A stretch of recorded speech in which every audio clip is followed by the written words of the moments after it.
How do you create growth during an economic downturn? That is the question of the hour. Well, if you're concerned about your jewelry business or your product business and you're wondering how are you going to survive this looming recession, inflation, all the things that are happening, you're going to really be inspired by my guest today. Her name is Quay Flom. She is a partner in a company called Yellowbird Fine Arts and Sprig & Stone LLC. And she's going to share the story about how her business is booming, from how she went from, I should say, just a couple of $1,000s in sales, now having a multiple six-figure business and on track to do 7 figures in just a couple years. So I'm really excited to share her story. I'm Tracy Matthews. I'm the Chief Visionary Officer over at Flourish and Thrive Academy, and I help jewelry designers launch, grow, and scale successful jewelry companies using my methodology called the Desire Brand Effect. So if you're someone who wants to build a 6 or 7 figure empire, make sure that you pick up my book and you join us for some of our programs. I would love to share more about how we can support you in your jewelry business or product business dreams. First and foremost, I want to make sure that you are subscribed to our channel. So if you haven't done it yet, make sure that you hit that subscribe button, hit the notification bell, and make sure that you save and/or like this video if you've enjoyed it at the end of the day. So let's dive in to today's episode with Quay Flom, and I think you're gonna love it. I'm so excited to be here today with Quay Flom. She's been on the podcast before. Welcome back, Quay. Thanks, Tracy, for having me. I'm so excited to be back. So we started because we scheduled this time to chat a little bit more about your experience in our Laying the Foundation program, because you were a scholarship winner for that program many, many years ago. And fast forward to 5 years later, you had a great result and we got a bad recording the first time that we did that. And you were sharing some things with me and I'm like, I have to interview you about this for the podcast, because I'm just really so excited about how your business has been growing and how it's evolved. And also how a program like Laying the Foundation has impacted you so many years down the road, and what you've taken from it to actually build your business acumen. So are you cool to talk about some of these things? Absolutely. All right, so tell us a little bit about your business, Sprig & Stone LLC. So we are, of course, Sprig & Stone LLC. I have my business partner, Kenny, who is also a jewelry designer like myself. And we decided to combine forces and open up a art gallery that also has a jewelry studio in it. And so we could sell our artwork, which is our jewelry, but also help support other artists to create a sustainable living by selling their artwork. And we now have opened 2 stores and are actually growing our stores and then adding more every year, it seems. I love it. Yeah, you have 2 stores. You're about to open your 3rd location or expand your locations, which is just so exciting, which we're going to get into in a little bit. I'm just so thrilled to you. And part of the reason that this all came up is because you posted in our Diamond Insiders community, oh my gosh, for all of you taking Laying the Foundation, dreams really do come true. Here is what is happening. And I'm just like, Quay, you go, girl. And for those of you who don't know, or if you're part of our community, Quay actually worked for Flourish and Thrive for many years when she was going through a hard time in a transitionary period, trying to launch her business full time. And basically last year, Quay called me to say, Tracy, I have to reduce my hours. And we eventually decided, Quay, it's time for me to cut the cord intentionally so that you can spread your wings, because I feel like she was never going to leave Flourish and Thrive. And I'm like, you really need to focus on your business. It is going so well. I probably wouldn't have left Flourish and Thrive. It is very near and dear to my heart, because Flourish and Thrive and the Laying the Foundation has helped me both personally and professionally so much. I still feel like I have a huge debt that I owe to Flourish and Thrive Academy. Oh, you don't owe me anything. Your success is your debt is paid off, is your success. That's all I care about, is that honestly, and you know this so well because we know each other pretty well, Quay, that the only thing I really care about is that people thrive in their business. And we've had some core team members leave over the years. We were devastated when Jess left, and many other people, when Abby left several years ago. And all these people were they felt like family to me, and it was always sad. But on the other side of it, I'm always just so happy for when people are thriving even beyond this, because I know when I hire someone, they're not going to be here forever. It's there's a time period, and unless they're partnering with me in the business or something along those lines, they're going to want to pursue their dreams, and everyone kind of has like they come to do what they're meant to do, and then they spread their wings and fly, move on to the next thing that they're supposed to do. And as much as I always want to keep people forever, it's just, I realize as a business owner that that's not going to happen. So when it was time to kind of part ways, it was so bittersweet because I was so sad. I'm like, who is going to take care of our community? And now we have like a great replacement for you. But I was worried about it because it took a while to find that person. But then also I was just so happy because more than anything, I really am just so impressed by watching your journey and what you're teaching to your daughter, which is something that I really want to dig into today, because this is the most like valuable lesson anyone can learn. And I know that this might be awkward, but I'm going to ask you to share just a little bit about your situation 5 years ago and why it was like really dire and kind of what was going on for you, if you don't mind. No, absolutely. So, I was working full time. I am the breadwinner for my family. And I had a family for my husband, my son, and my daughter. And my husband was a stay-at-home dad due to disability. And so I took care of everything for our family, especially when it came to making the money. And when I was laid off from a job and I decided I was going to go full force into my business, and this all happened right after I finished the Laying the Foundation program. I was like, well, it's now or never. And so I was very, very grateful because I was able to see a significant change in my sales thanks to Laying the Foundation. They weren't quite where they needed to be to support my family. But then I did come on to Flourish and Thrive, which was a really amazing experience in and of itself. And this amazing community that Tracy has built. And so I was just like, but now due to everything that I have learned from Laying the Foundation and also working with Flourish and Thrive, I am now running a multiple six-figure business. And we're looking projected to be into seven figures within the next few coming years. And so I went from, practically nothing to having a sustainable living. Yeah. And I just want to punctuate this because you were making about $5,000 to $8,000 a year on average when you started. You weren't profitable at all. And like your money was just going straight back into the business. So it's like you're making the $5,000 to $8,000 and there wasn't even like $100 for you to like use it to feed your family. And then the other part of it is that at that same time, you took on some of your grandkids to foster them, which is huge. Like there's 6 people at home in Quay's family. Like that's insane. She's taking care of so many kids and the breadwinner for her family. And I know her, she's like making the dinners and making sure that the kids are going to school and like dressed and doing all the things. So I know it's hard to talk about yourself, but I'm going to talk about you because I see you. And I want to share that because like you are literally my hero. Like I remember when we first interviewed you a while back and Brenna, our CMO at the time, was saying, Quay is my hero. Like, how is she doing all of this? Like, and it's true. You are kind of a superwoman. I don't know, that it's just really incredible. But I really kind of want to talk about like what's going on with these galleries. So you opened up, you got invited you had your jewelry business that had been growing, I feel like significantly over the years. And you're selling in this gallery who you became friends with the owner. And then I remember you telling me like, you're like, oh my gosh, like every week it'd be like, Tracy, I just sold my first $1,000 piece, or Tracy, this happened, or, Tracy, they sold out of all my pieces. I got to get to making more jewelry so we can fill up the gallery, which is awesome. And then you have this opportunity to join this business and partner with this person to really help it grow. So let's talk about that, like how that all come about. Because that was I feel like that was about a year ago. Maybe was that a year ago or 2 years ago? Yeah, it was a year ago, April. So one store, a year ago, Yep. April. Yep. So there was one store and a year ago, April, and my business partner wanted to grow and expand. And so we were just talking about how to do that just because the jewelry was going so well. And so it's just like, well, open up a second location. And he's like, okay. He's like, well, would you have like your jewelry studio there if I let you? So then people could watch you create. And I was like, sure.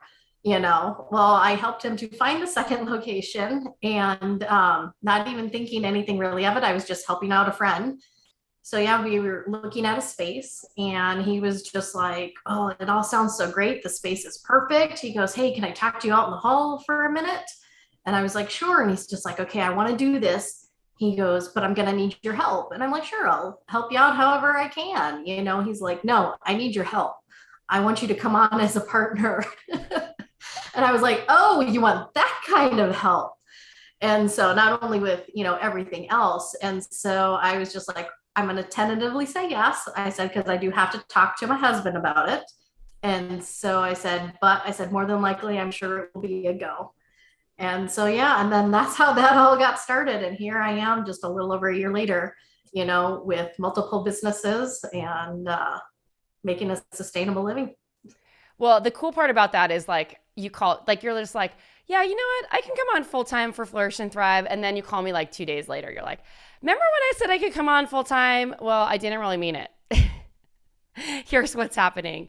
And like my first emotion was like tears of joy. I was also really sad. And then I was like, shoot, how am I going to deal with this situation? Now I need to replace Quay. Like, how's that going to work? Because you're kind of irreplaceable, let's face it. So it was like one of those things where it was like this bittersweet moment. It was so exciting. I was so excited for you. Like, I know I've done my job well if I like teach people how to run a business so well that they go off and are thriving in their own business. Absolutely. Yeah. And that was one thing that actually made me feel so grateful when I had my first jewelry company, because several of the artists that worked for me ended up starting their own business. Gabby, Vanessa, and Mara all started their own businesses. And they were three of my key production people for a specific period of time, which was super fun. It was just really great to see how, when given the tools, someone can go and just, replicate the thing, which is awesome.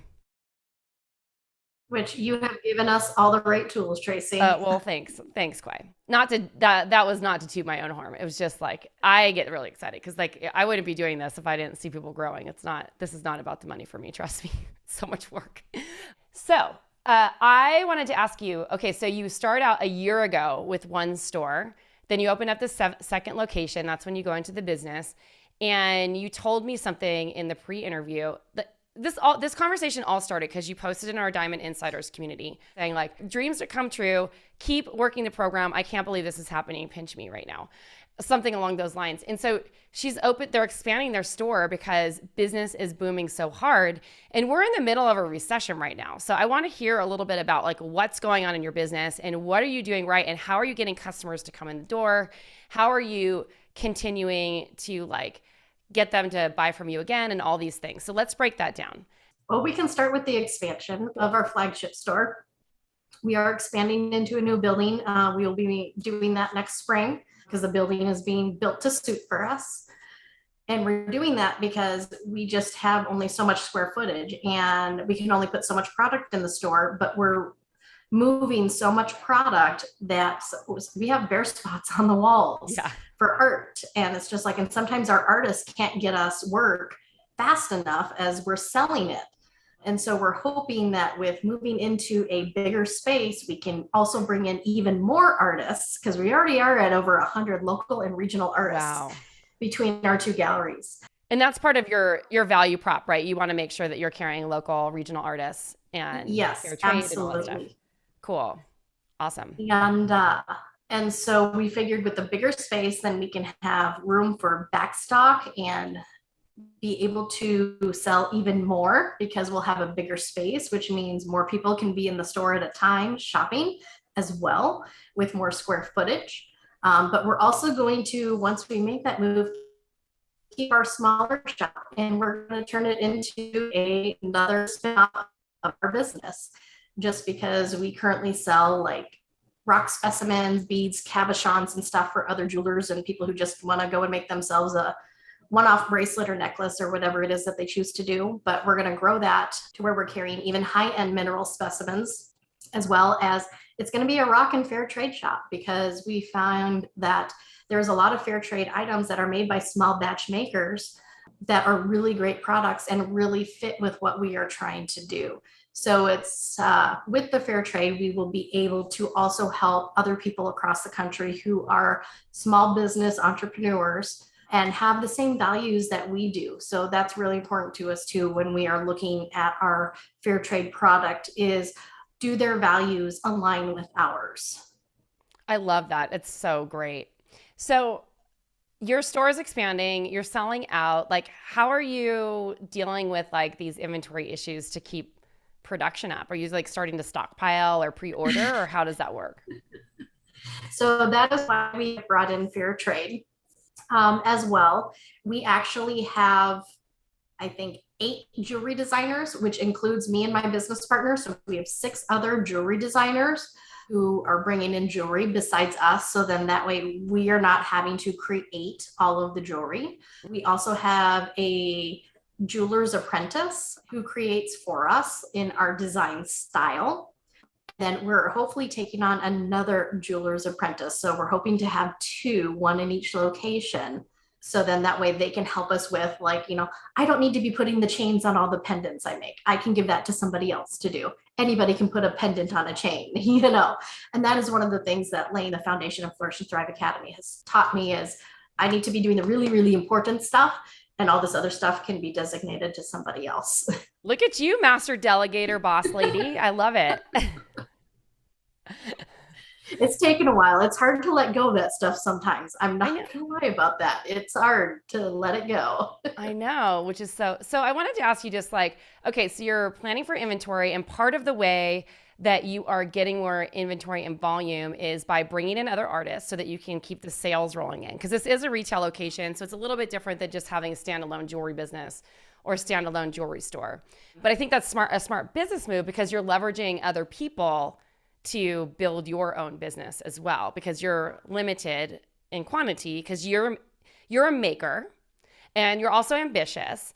And, right before this, we recorded like a testimonial, like recording for laying the foundation, because we had issues with the last recording we had. And the reason why I'm saying that is just because like some of the things that you said on that were like how you've really managed your time, and how you took what, like cherry picked what really worked for you in the program. And I know one of the things that people, and you worked with our community for so long, so you know this, one of the things that people often say is like, I'm a maker, I don't want to mass produce my work. And you're not doing that. You've just found a way to adapt so that you can make the most out of your handmade work. Am I getting that right? Absolutely. I mean, I actually, even though I do a lot of one-offs, I do have some stuff that is slightly reproducible, but I reproduce it. I don't send off to like a caster or anything. But I do have a couple of my lines to where it's a little bit more easier to reproduce. But even my one-offs, because I have them in collections, I can literally say, okay, I need to build up this collection. Okay, here are the 24 stones I am going to work with, and I will literally production style make those 24 pieces. So it's like everything has its own step. So building my own production line, even for one of a kinds, has been huge. And so, which saves me a ton of time. Well, how are you dealing with that with the production? Because I think some people aren't very smart when they produce their jewelry. And I learned this originally from Melissa Joy Manning, because they hand make everything. Like back in the day when I was doing my production line, we had parts of it that were cast. I had like studio assistants, obviously, and a bunch of designers working for me too. And one of the things that I found fascinating, because Melissa had all this intricate like chain work. I'm like, how do you make all these chains? This is like every single jump ring needs to be soldered. And she's like, oh, I have a tip. And she shared with me her production tip. And it was like all of the chain links got soldered at the same time by the way that she would set up. Like it took a minute to set it up, but the soldering and like the production didn't take long because of how she was actually setting it up on the bench. So how are you maximizing your time on the bench to make it like worth your while? So I have created systems to where I've literally sat down and created videos, taken pictures, typed out instructions, even for some of the stuff, not all the one of a kinds, but even the reproducible stuff. And I literally take the pieces and I break it down into all the different steps that I need to do. And so because of that, then I can create more pieces at one time because I know what I need to do. So for example, I've got my mosaic collection. Each one is unique and one of a kind, although they are a similar base. So I can sit there and cut the same length of wire for 24 bases for my mosaic collection. Mm-hmm. And then I can cut all those at the same time. So boom, that's done. It's not like make one, complete it to the end, and then start a new one. It's like, nope, I've got all the wire cut. Then it's shape all the wire, everything shaped, hammer all the wire, so every little step is done in a batch format. And then when I get to the part to where it becomes more of the one of a kind piece, I will literally set all the stones out and then anything else that needs to accompany it to be made. And then it's like everything is go. I can just take this one. Okay, boom, done. Take the next one, boom, done. So it's just literally breaking it down into tiny, tiny steps. And how I can, even when I'm doing solder work, it's like, okay, I'm going to create 12 rings. Okay, well, first I'm going to make the bezels for every single ring, for each stone. And so then I make all the bezels at once, and they stay with their stones. So it's very production style, even though every stone is a different shape, a different size, it's super smart. I feel like the smart, one of a kind designers like Alex Camacho, I would put in this category. She can crank out so many pieces in such a very short period of time because of this. It's like she knows exactly what she's doing and she has everything mapped out. It's super easy and she's fast. She's just boom, boom, boom. And that allows her to make so much more higher of a profit margin off the pieces and still charge a premium for the work because it's, because she's efficient and she's still making all the pieces. I mean, she's not doing every single step of the process. I think her husband, who's now her business partner, does some polishing for her and assembly. But she's doing the artwork, which is super cool. The artistic parts of it, which I think is super cool. Yeah. So you're saving a lot of time with your production and that. How do you go from being an artist to dealing with the business side of it? Because now I'm sure you're looking at P&L statements and you're how do we forecast for growth? And you're opening up this new location, which I'm sure the build out's expensive and all that stuff. And also stay positive knowing that, the rest of the world's kind of freaking out and we're heading into a recession. So a lot of it is just really looking at the numbers. I mean, a lot of people are afraid of their numbers and their money. They're afraid of what they're going to find out. And it may be shocking. I know that first time I really looked at my numbers from laying the foundation, I was like, oh my gosh. But then how'd you feel when that happened? I was probably the same way I felt when I realized I wasn't charging enough for my work and I was on the floor crying in that fetal position. That's how I felt. I was devastated. Oh my gosh. But, you have to look at the numbers. You can't ignore the numbers because they are going to tell you what is truthfully going on in your business. And that is so important. And so, I am looking at our numbers daily and that's just because I'm doing all the financial stuff on the back end right now because we don't have a bookkeeper at this point, but it is so important and it keeps things so much front of mind. Yeah. Because then when I go to make a purchase, yesterday, me and my business partner were talking, which we talk pretty much on the daily. And so, and actually tomorrow we have a strategy meeting. We have strategy meetings every week to where we literally have a laundry list of stuff that we talk about and strategize about for the business. Love it. Which is also important. If you're the only person in your business, strategize with yourself or get a mentor. Even as a business, we actually have a mentor with a group called the Entrepreneurship Fund here that help entrepreneurs get funding for their businesses and stuff. But we qualified to get a free mentor for a year. And that's awesome. Is it a financial mentor? To help you financial, but also just a business strategic as well. Yeah. And she's amazing. And it's just we talk about what our strategies and what we're thinking of and how we're looking towards the future. And then, she will play devil's advocate on certain things, which is great, because she brings an outside perspective. And so, and it really makes you think, but, and she's really about the numbers and it's just which is great because that's how we have been from the beginning. Cause I learned that from you, Tracy, is it's all about the numbers and you can't be profitable unless you know what your numbers are. And that is huge because then you can see where you're spending excess money or, hey, can I buy those extra displays that I need right now? Do I have the extra cash flow coming in? What is my projected cash flow? Do I need to put some stuff away in savings? Do I, all these different questions you need to ask yourself, and it all revolves around the numbers. And that's how we are recession proofing our business and able to open up new locations during what might be a more, hard time for others, is because we are making really, really smart money decisions. Are you creating a cash reserve so that you have a backup? Yes. Okay, awesome. And is there a certain percentage of your revenue that you're putting into that, or how are you managing or deciding on that? So it's a percentage of our profits that we Mhm. make, because we know every month how much is going out the door, what we need to just stay open, which is our bottom line. This is what we need to break That's even. your break even. Yeah. That's our break even. And then everything after that is okay. Well, we want to do this, this, and this. Okay. Well, then we have to discuss timelines. I mean, even time is very important too. Yep. Is this something that we need to get done right away, or can this wait 1 month, 3 months, 6 months, a year, 3 years? Mhm. Not everything has to be done now. And so we do ask ourselves, we have these 3 questions we ask ourselves is, does this need to be done now? Does this need to be done by us or me, whoever's, whoever might be in charge of it, because that can be important too, you know, and can we give this to somebody else, or can we just get rid of it? you know, Yep. so it's All of just, that. it's really important. Yeah, it's a do, ditch, or delegate system that we teach. I love Right. it. So good. It's like, do I move this forward now? Is this something we table for later? Or is this something that we even need to do at all? Like, or is this just a waste of time, Yeah, Or is it something that someone else could do better, and save us time, which is great.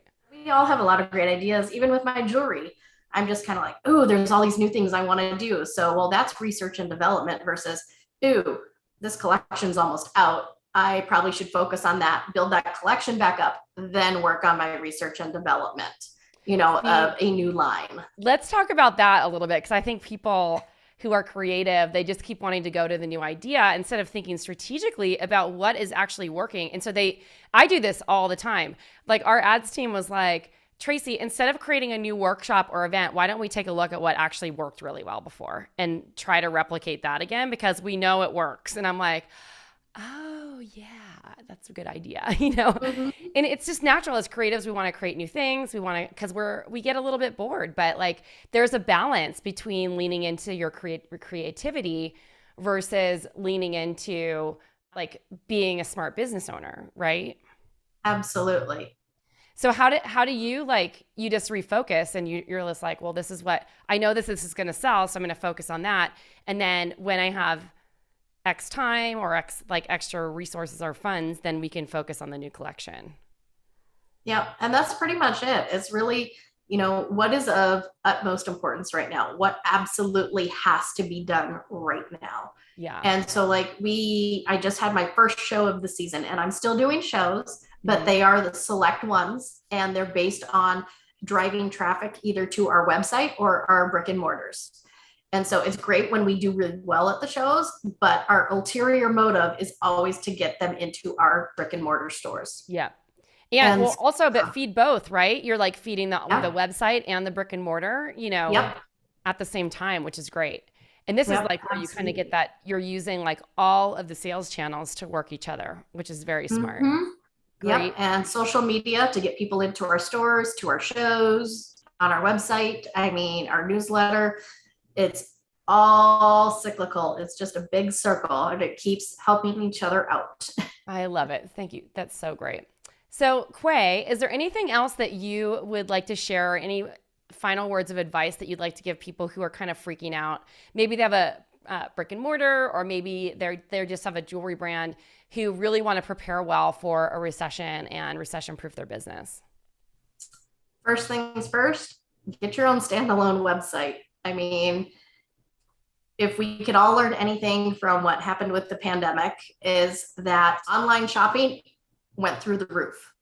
Mm-hmm. And so with your own standalone website, that is huge for bringing sales in the door. Also, utilizing your social media and your email list is gold. Oh my gosh.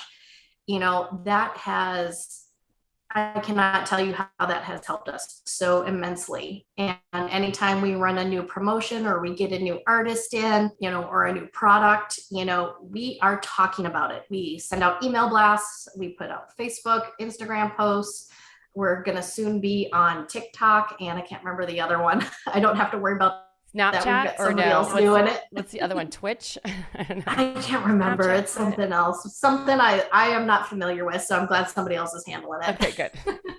But it's just making sure that you are, implementing everything, because if you don't implement, what you say you're going to do, then you're not going to get anywhere. You actually have to take the steps and get things done for anything to happen. And without taking those steps, then you're going to be in the same rut that I was in over 5 years ago, making the same amount of money and not even making money because I was putting all the money back into the business, if not plus some. And so, it just makes a world of difference. You need to implement into your business everything that you learn. Okay, Quay, because people are going to say, well, I don't have time. Quay has all the time, but you do not have all the time. So I thought that was my last question, but can you tell people how do you get so much done? Because I want to remind everyone, when Quay, at the beginning, Quay was making $5,000 to $8,000 a year. She was supporting her family of 6. She had just been laid off from her job. Then she took a almost full-time job with Flourish and Thrive and was building her business at the same time. And she's the sole breadwinner for her family. So she's doing it all. So Quay, Quay, our hero, tell us how you do this. So, well, I'm not going to lie. It takes a team and it takes time management. And one of the key things I learned through Flourish and Thrive Academy was time blocking. And so if you were to look at my calendar, you will see it looks like a rainbow. And that is because everybody in my family has their own color. Everything I do for my business, well, our galleries are called Yellowbird is our main, is our logo. So everything's in yellow that revolves around the business, but everything goes into a Google Calendar that is shared with my husband and my nanny. And so that way everybody knows where they need to be when and who's taking care of who. And we even have daily discussions. Okay, what's going on tomorrow? Or every Sunday we talk about what's going to happen for the week, but then we still meet almost daily. Okay, what's going on tomorrow? Who has to take who where? Who's doing what? Who is, all the things. And so I have a great team that helps support me so I can run my business. So with my husband and my nanny, and then help from family occasionally as well. And but time management is huge, and you just got to find the right time management that's going to work for you. And so there is no one perfect thing that's going to work for everybody. But for me, time blocking works great. I even break down my time when I am, literally in the gallery. If I'm not on the sales floor and I'm if it's a bench day, I'm literally focused at my bench. I work in 30-minute sprints, take a quick short break, and then I'm back at it again. But I come in with a game plan as to what needs to be done. And that is how my days are laid out. And my home is the same way. My personal life, everything, it's the same way. Everything is time blocked out. Structure. And yep. I know you keep mentioning a nanny, and I've known you for a long time.